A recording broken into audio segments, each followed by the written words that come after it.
दोस्तों आज के छा तो चे वो तो ले चमचारे भाइयों जो तो के लिखण जो न जायूं जो ती बोलन जो तू काज विदे तू असा का नहाने बची सघंदे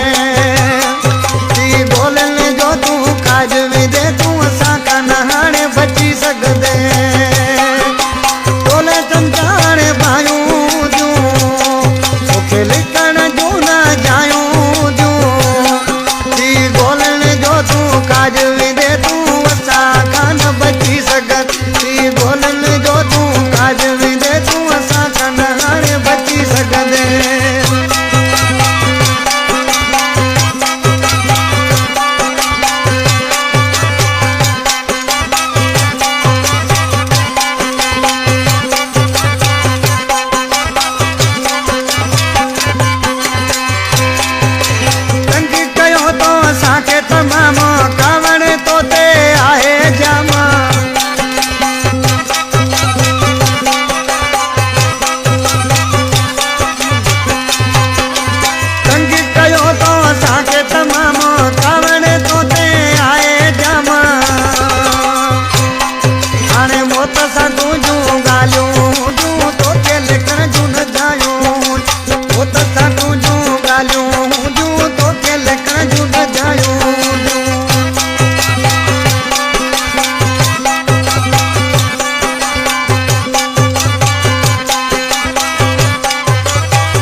बोलन जो तू काज